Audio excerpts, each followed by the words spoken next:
Pakistan state building contractor से मैं हफीज सफियान पाकिस्तानियों ओवरसीज़ पाकिस्तानियों को अस्सलाम वालेकुम। आज हम जिस बिज़नेस आइडिया के बारे में बात करेंगे वो है वेयर हाउस का बिज़नेस।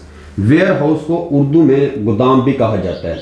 वेयर हाउस की दो अकसाम हैं, ओपन वेयर हाउस, इस पे मैं पहले वीडियो बना चुका हूँ, ये डिस्क्रिप्शन में इसका लिंक भी दे देता हूँ, ऊपर भी लिंक है। और आज हम तफसील से बात करेंगे क्लोज वेयर हाउस के बारे में। क्लोज वेयर हाउस को पहले हम इसकी अकसाम जानते हैं, इसकी मुख्तलिफ अकसाम है और इस पर बनाने के लिए कितना खर्चा आता है और ये बिजनेस आपको कितना प्रॉफिट देगा। और ये एक ऐसा बिजनेस है, अगर आप इसको रेंट पे भी दे दो तब भी आपको ये अच्छा खासा ये प्रॉफिट देगा, मुनाफा बख्श बिजनेस है। अब जानते हैं हम इसकी अकसाम के बारे में। Number 1 public warehouse, number 2 government warehouse, number 3 bonded warehouse, number 4 export and import warehouse, number 5 agriculture warehouse, number 6 on demand warehouse, number 7 climate control warehouse, number 8 cooperative warehouse, number 9 cold storage warehouse, number 10 private warehouse, number 11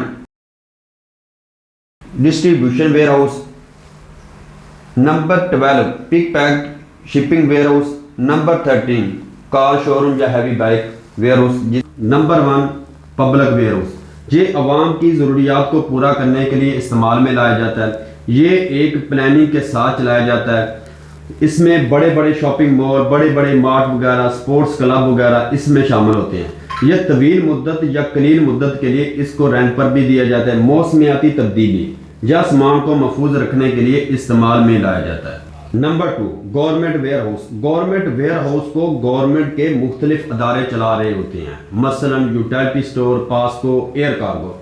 कुदरती आफात की rescue करने के लिए मुख्तलिफ अशिया को store किया जाता है ताकि बर वक्त अवाम की ज़रूरियात को पूरा किया जाए। इसमें मुख्तलिफ अशिया मौजूद होती हैं, अनाज, कंबल, खेमे वगैरह। और मिलिट्री में भी इसको इस्तेमाल किया जाता है, एयरफोर्स, आर्मी, नेवी, इस तरह गवर्नमेंट के मुख्तलिफ शोबाजात इसको इस्तेमाल किया जाता है गवर्नमेंट वेयर हाउस को। Number 3 bonded warehouse. ये ऐसा वेयर हाउस है जो कस्टम ड्यूटी के लिए इस्तेमाल किया जाता है। मिसाल के तौर पे अगर कोई बिजनेसमैन सामान इंपोर्ट करता है तो कस्टम ड्यूटी अदा करने से पहले जिस जगह सामान रखा जाता है ऐसे वेयर हाउस को बॉन्डेड वेयर हाउस कहा जाता है।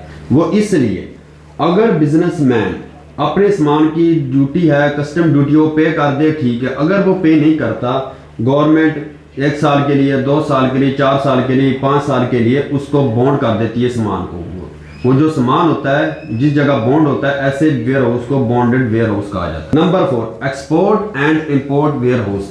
ये गोदाम ज्यादातर अशिया की दरामदात और बरामदात के लिए इस्तेमाल किया जाता है। अगर कोई बिजनेसमैन बाहर से अशिया इंपोर्ट करता है, वो जिस जगह सामान रखा जाता है उस वेयर हाउस को इंपोर्ट वेयर हाउस कहा जाता है। इसी तरह अगर कोई बिजनेसमैन अपने मुल्क में अशिया बनाता है, बनाने के बाद उसको बाहर के मुल्क में बेचना चाहता है, तो वो जिस जगह वो सामान रखा जाता है बाहर के मुल्क में बेचने से पहले, तो वो ऐसे वेयर हाउस को एक्सपोर्ट वेयर हाउस कहा जाता है। इसी तरह बड़ी बड़ी मल्टीनेशनल कंपनियां होती हैं, वो सामान जो होता है परचेज करते हैं अपने होलसेलर को, डिस्ट्रीब्यूटर को, इंपोर्टर को, एक्सपोर्टर को, शिपिंग लाइन के साथ बाहर भेजते हैं, मंगवाते हैं, तो वो वेयर हाउस बनाती हैं। वो 2 ही वेयर हाउस बनाती हैं, एक एक्सपोर्टेड वेयर हाउस, एक इंपोर्टेड वेयर हाउस। इसीलिए export and import warehouse दरामदात और बरामदात के लिए इस्तेमाल किया जाता है। Number 5 agriculture warehouse. ये एक ऐसा वेयर हाउस है जिसमें ज़राअत का सारा सामान स्टोर किया जाता है। बड़े बड़े जो किसान हैं, बड़े बड़े जो जिम्मेदार हैं, वो इसमें स्टोर करते हैं गंदम, खाद, बीज और जो ज़रूरी आलात है, मसलन ट्रैक्टर और भी जो मशीनरी होती हैं, वो सारी जो एग्रीकल्चर में जो चीज़ें इस्तेमाल होती हैं, बड़ी बड़ी जो कंपनी होती हैं, वो एक जगह रखने के लिए जो वेयर हाउस का इंतखाब करती है ऐसे वेयर हाउस को एग्रीकल्चर वेयर हाउस कहा जाता है। Number 6 on demand warehouse. ये गोदाम ऐसा गोदाम है जो किसी खास मुद्दत के लिए तैयार किया जाता है। अगर कोई बिजनेसमैन या किसी आफत में अशिया को स्टोर करना हो तो ऑन डिमांड गोदाम तैयार किया जाता है। ये गोदाम ऐसा गोदाम है जो बहुत ही कम कलील वक्त में इसको मैन्युफैक्चरिंग करके बनाना होता है। तो जो भी कोई कुदरती आफत हो या कोई बिजनेसमैन है जल्द से जल्द इसको बनाना हो तो ऐसे गोदाम को ऑन डिमांड हम गोदाम कह सकते हैं। Number 7, climate control warehouse. ये गोदाम ज़्यादातर गवर्नमेंट के मुख्तलिफ अदारे इस्तेमाल करते हैं। ऐसे स्टोरों में मौसमियाती तब्दीली को जानने वाले आलात रखे जाते हैं और बॉर्डरों पर जो बाहर से चीज़ इंपोर्ट करते हैं, चाहे गाड़ी हो चाहे ट्रक हो, उसको पूरा स्कैन करने के लिए एक वेयर हाउस का गवर्नमेंट बनाती है, जिसमें वो ट्रक होता है अंदर कर दाखिल करते हैं, उसके बाद उसको पूरे का पूरा स्कैन करती है। ऐसे वेयर हाउस को क्लाइमेट कंट्रोल वेयर हाउस कहा जाता है। Number 8, cooperative warehouse. ये गोदाम ऐसा गोदाम है जो दो कंपनीज आपस में मिलकर बनाती है या दो ग्रुप आपस में मिलकर बनाती है, चाहे दो फ्री कैन आपस में मिलकर एक गोदाम बनाती है, दोनों फ्री कैन की मलकियत में होता है। चाहे वो एक्सपोर्ट या इंपोर्ट का बिजनेस करे, चाहे वो लोकल अपने मुल्क में बिजनेस करे, क्योंकि इस पे जो खर्चा आता है वो निसफ हो जाता है।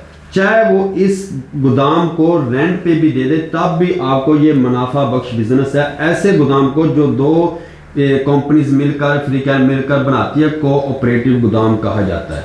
Number 9, cold storage warehouse. ये ऐसा गोदाम है जिसमें चीज़ों को ठंडा किया जाता है। एक मौसम की चीज़ को दूसरे मौसम तक आराम से मुंतकिल किया जाता है, जिसमें सब्जियां, फल वगैरह, चिकन, मछली वगैरह इस तरह। और इसमें एक शहर से दूसरे शहर तक चीज़ों को ठंडा करके आराम से पहुंचाया जाता है। हत्ता कि एक मुल्क से लेके दूसरे मुल्क के वेयर हाउस तक, जो कोल्ड स्टोरेज वेयर हाउस है, उस तक ठंडी चीज़ों को आराम से मुंतकिल किया जाता है, जिसमें चीज़ें ठंडा रखने के लिए ऐसे गोदाम को कोल्ड स्टोरेज वेयर हाउस कहा जाता है। Number 10, pick pack shipping warehouse. ये एक ऐसा गोदाम है जो ज़्यादा तौर पर पोर्ट पे बनाया जाता है। जो मुल्क का जो सामान होता है एक्सपोर्ट करना होता है, बड़े बड़े वेयर हाउस बनाए जाते हैं जिसमें यह सारा पैक होता है। और इसके साथ ही जो शिपिंग वेयर हाउस है, शिपिंग कंपनी वाली बनाती है, जिसमें वो नेवी का जो सारा आ जाता है, जिसमें वो बड़े बड़े शिप बनाते हैं, उसको मैन्युफैक्चरिंग करते हैं। आप दोज होती है उसको मैन्युफैक्चरिंग करती है, उसको बनाती है। तो उसके बाद जो रिपेयर करने होते हैं शिप, उसके लिए ये बड़े बड़े वेयर हाउस बनाए जाते हैं। ये उसके लिए pick pack shipping warehouse उसके लिए बनाए जाते हैं। एक वेयर हाउस को बनाने के लिए सबसे पहले ज़मीन का तयन किया जाता है, जहाँ वो छोटे शहर के करीब हो या फिर वो बड़े शहर के करीब हो, ताकि आपकी जो ट्रांसपोर्टेशन है उसमें मसला ना हो। एक शहर में दूसरे शहर मुंतकिल के लिए, जहाँ वो पोर्ट पे अपने एक्सपोर्ट करना है सामान, मुंतकिल के लिए आपको ट्रांसपोर्टेशन का मसला ना हो। अब बात करते हैं इसके प्रॉफिट के बारे में। ये एक मुनाफा बख्श बिजनेस है। चाहे आप खुद ये काम करो तब भी मुनाफा है, चाहे आप इसको किसी कंपनी को दे दो तब भी मुनाफा है, चाहे आप किसी रेंट पे भी दे दो तब भी आपको ये लगातार मुनाफा देगा। इसमें वो मसला नहीं। सबसे इसमें जो खास बात है, ये सारा नट बोल्ट होता है, ये मूवेबल होता है, एक जगह से दूसरी जगह आराम से ये मुंतकिल हो सकता है। तो इसमें जो अगर इसको ख़त्म करना है, फिनिश करना है, तब भी ये आपका लॉस में नहीं जाएगा। तकरीबन कोई 10-10% लॉस में जाएगा, बाकी 90% ये आपको मुनाफा दे के जाएगा। तो अब जो हम बना रहे हैं वो मैं आपको थोड़ी सी उसकी वीडियो दिखाता हूँ। जब ये मुकम्मल बन जाएगा मैं एक मुकम्मल रिव्यू फिर दूंगा जाके उस साइड पे। मेरे चैनल को सब्सक्राइब करें, लाइक करें। Thanks for watching. ओके, अल्लाह हाफिज़।